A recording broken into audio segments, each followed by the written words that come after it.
Forspoken parkour abilities revealed in latest gameplay trailer. The gameplay trailer shows Frey showing said moves as she explores the land of Athia in Forspoken. In total, there are 8 moves shown in the trailer, so we will be going through all of them. This morning brings a fresh look at gameplay on Forspoken, which puts the spotlight entirely on the magical ways you'll traverse the land. Today, Square Enix has revealed a brand new trailer for their upcoming RPG, Forspoken. The focus this time around is all about how players will navigate the fantastical world of Athia. In short, it looks really freaking cool. Flow. This is Frey's basic parkour move, and also its simplest. When players activate this power by holding down the circle button, Frey will dash forward at high speeds. Frey will also jump over small rocks, ledges, and small walls. However, if an obstacle other than those mentioned before stands before her, it will stop her flow. Using flow drains Frey's stamina, so players must manage her properly to make sure that she will have some when needed. After all, a lot of Frey's moves also use her stamina. A PlayStation blog post opens a new tab, details 8 Forspoken parkour abilities you'll want to make use of when the game releases next year. Flow is the beating heart of parkour in Forspoken that will let Frey dash through the world with ease and grace. It's activated by holding down the circle button, and seems like the best way to quickly traverse areas with small rocks and walls, but it can't be used to scale high walls. To really get around with style, you need to combine Flow with Frey's other moves, and learn how to chain them together. Flow is a foundation for all of Frey's other parkour skills. Rush. Rush is an ability that activates whenever Frey is using Flow. Every now and then while running with Flow, flames will appear on Frey. Whenever that happens, players can press the circle button. Doing so will give Frey a burst of speed. Rush also recovers a part of Frey's stamina, so it's important to use it whenever it is available. This allows Frey to cover more land while preserving the stamina she has. Shimmy. Players can also use the shimmy ability to build up speed. Pressing the X button will make Frey leap a short distance forward. While this seems simple, that's not where the power ends. Frey can chain shimmy by pressing X again whenever she lands. This move doesn't use any stamina and allows Frey to cover large distances at a time. Of course, traversal is not the only use of shimmy.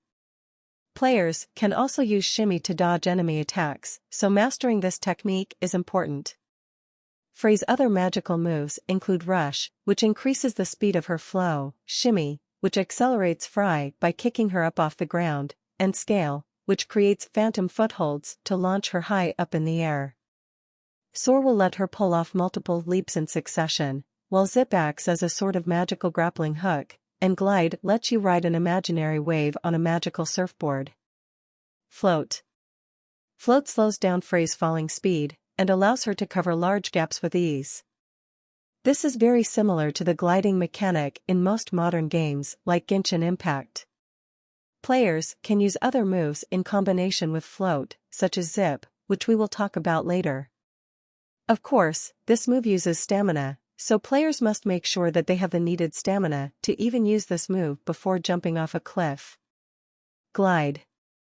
This skill is the reason why the previous one was not called Glide. Instead of gliding in the air, Glide is used in traversing bodies of water. Think of it as a hoverboard or surfboard that allows players to skim over water. Glide activates automatically when Frey flows into bodies of water. This helps her cross lakes and rivers without swimming, and without putting herself in danger from the monsters lurking underwater. Forspoken is one of those games where the act of movement itself is enormous fun, says Square Enix content comms manager Duncan Heaney. Traversal isn't just about getting from A to B, it's about getting there with skill and style. Zip. Zip is basically a grappling hook that allows Frey to pull herself toward whatever she grabbed onto. Players can zip by pressing the square button and aiming at the surface that they want to pull Frey towards. Players can also use Zip to swing forward at certain locations. This skill is an important skill to master as it has both combat and exploration applications. A quick zip will allow Frey to relocate to a better location, helping her dodge attacks, or even position better for her own attacks. SOAR. SOAR is Frey's main skill when climbing vertical surfaces. Activating SOAR allows Frey to basically wall jump her way up rocks, mountains, walls, and the like. Using SOAR allows players to climb surfaces that would otherwise stop them while they are using flow. Knowing when to use SOAR helps in keeping Frey's momentum throughout her exploration. It's always great to see RPGs introduce new and exciting ways to traverse expansive worlds, but it's also wild that we had really no idea how great and varied Forspoken's movement can be until just now. Scale. The final skill that Frey can use is Scale. Scale is basically Frey's double jump ability, allowing her to jump higher than normal. What sets this movement apart from other double jumps, however, is the ability to jump one more time after. Basically, it's a triple jump that allows her to reach higher and higher. Players can use this to help Frey traverse the land, as well as dodge attacks such as enemy charges. Of course, knowing these skills and when to use them is not enough.